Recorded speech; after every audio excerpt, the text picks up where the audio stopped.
First, bring your water to a boil. Then pour it over your tea leaves and steep for about 30 to 45 seconds. Pour off and discard the water and then brew the tea as you normally would. You have just removed 50, 80, 90% of the caffeine, but kept most of the antioxidants and flavour.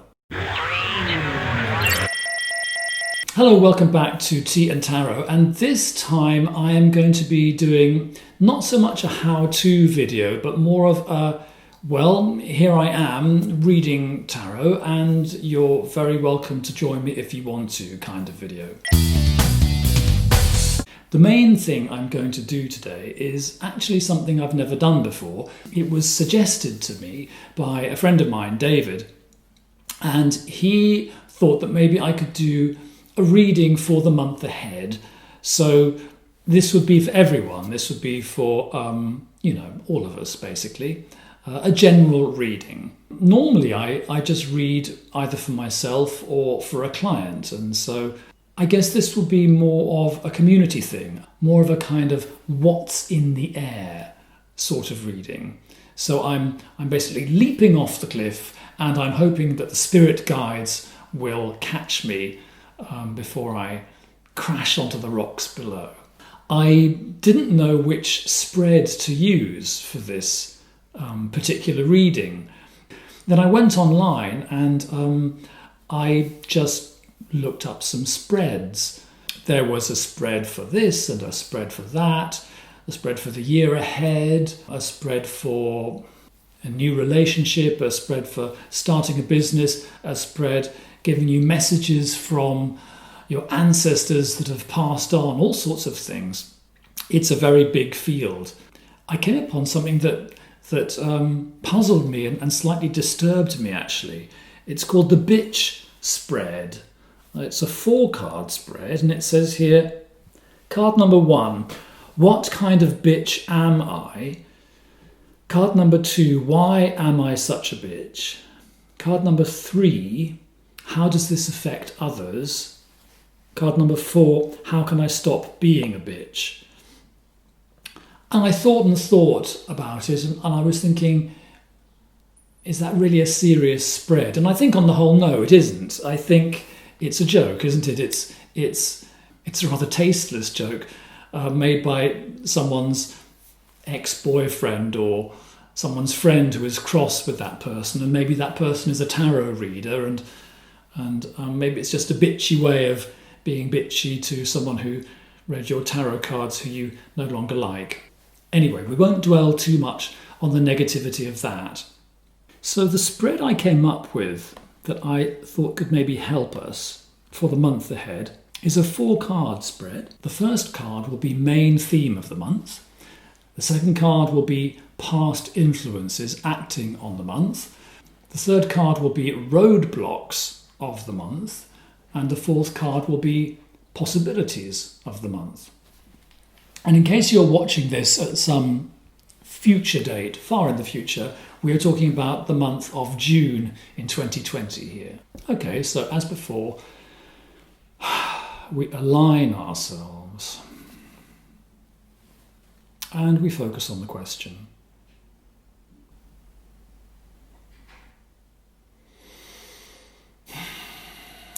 We shuffle cards. Nothing mysterious about that. Cut them.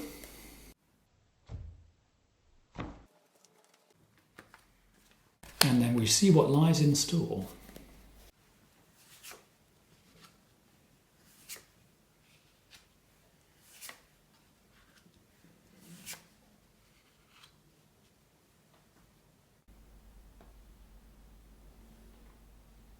First impression?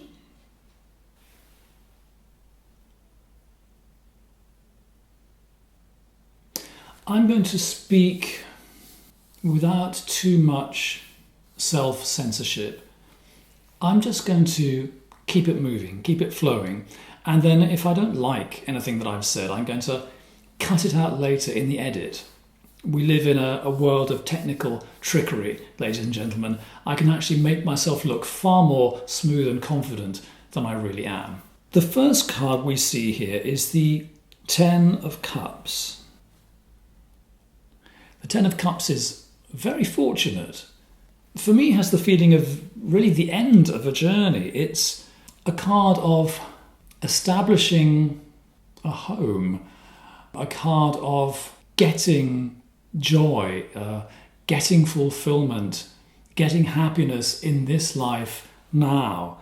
There's family and there's children and there's a rainbow and there's sunshine. I take that as a message of peace and encouragement and a message of good news, really. If you want to go deeper into a card, you can pick it up if you're in the mood and put it against your forehead like that and see what you see. What I want to say is that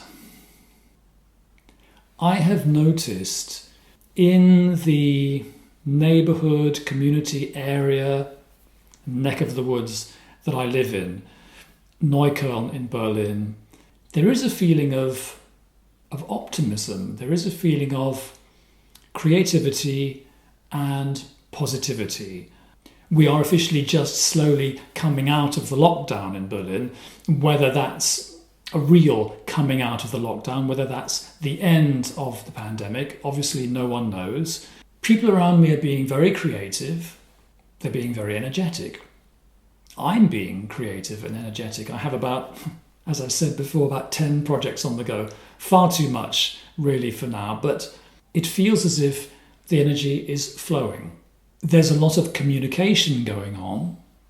There's a lot of sharing going on online. People are talking to each other online. People are making long-distance phone calls.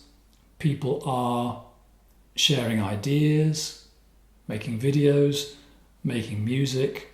People are helping each other.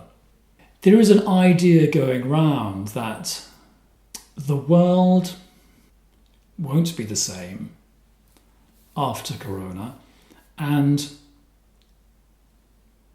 there is the hope that it will be a better world.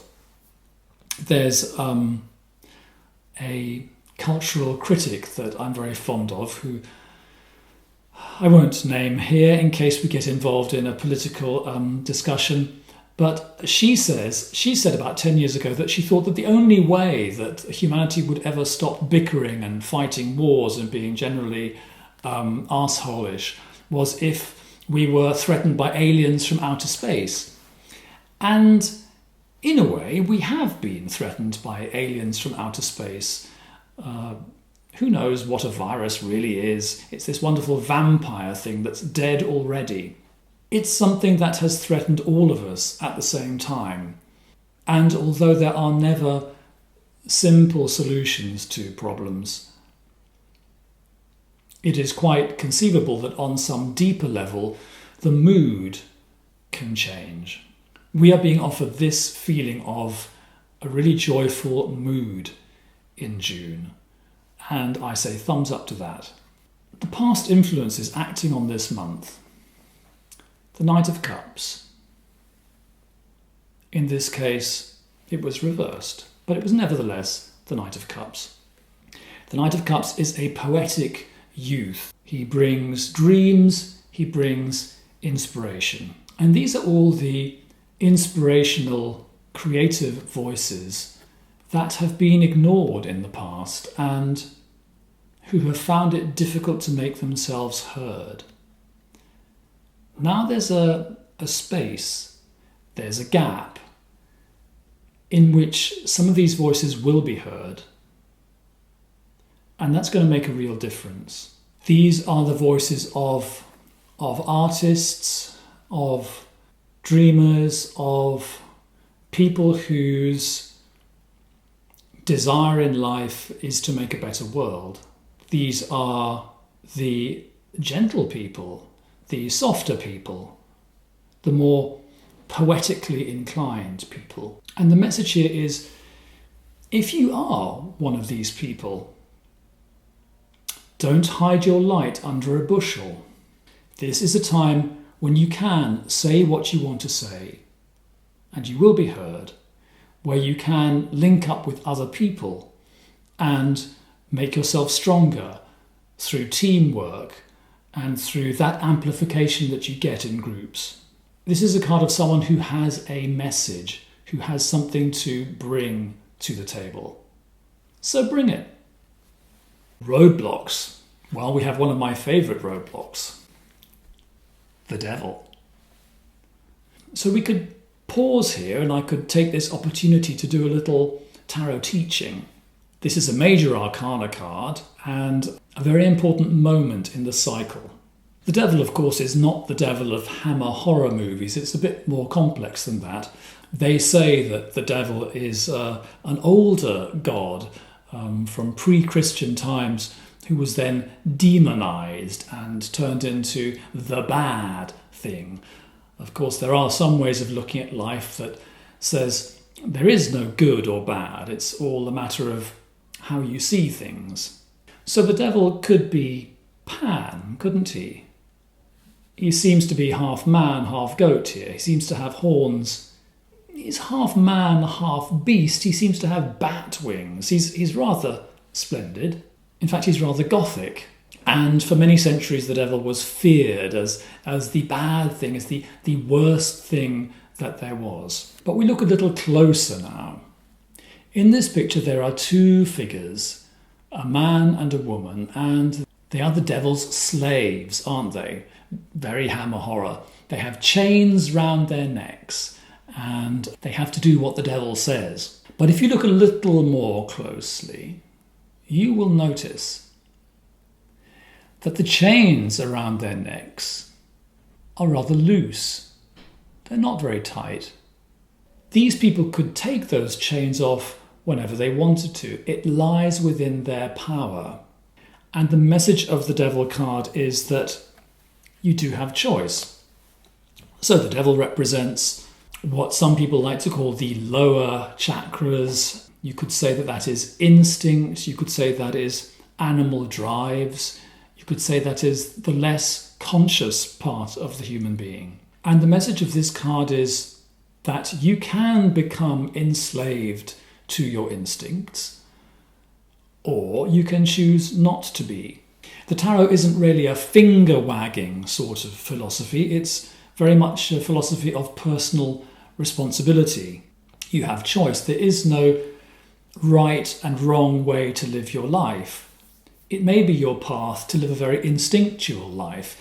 It may be your path to be evil and wicked and bad and naughty and rush round going to orgies and things like that. Nevertheless, what this card symbolically suggests is that there is enslavement to instincts and there is a kind of freedom from instincts. You could make your peace with your instincts and your animal drives, couldn't you? You could say, they're okay. I might even enjoy them from time to time, but I won't be their slave. So our obstacle in this month, which seems to me is going to have rather a nice atmosphere, rather a joyful atmosphere, maybe because we're all going to be so relieved, the tarot is saying that in some way our obstacle is enslavement to our instincts. And I don't think the tarot is warning us not to go to sex parties and not to be alcoholics. I think it's a bit milder than that. I think the suggestion is that we remain meditative and reflective, and we continue to ask ourselves what our aspirations are and what better world we would like to build, how we would like to use any feelings of euphoria and energy and excitement that might bubble up, so that it's not just celebration. The fourth card, possibilities of the month. Well, this is rather mysterious, isn't it? I don't really know what that means. It's the Queen of Pentacles. She's actually reversed. So it feels like whatever possibilities there are might be a bit tricky to access in this case. For me, the Queen of Pentacles is someone who's very grounded, is very present in the here and now. It's a woman in the tarot pack. Let's say a person.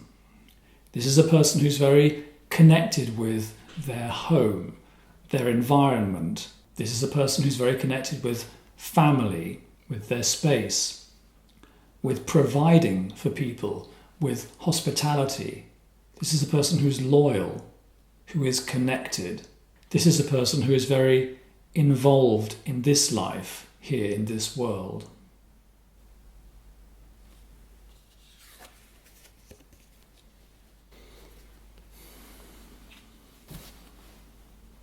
What this makes me think of is that during this lockdown, I have been quite manically involved in my kitchen.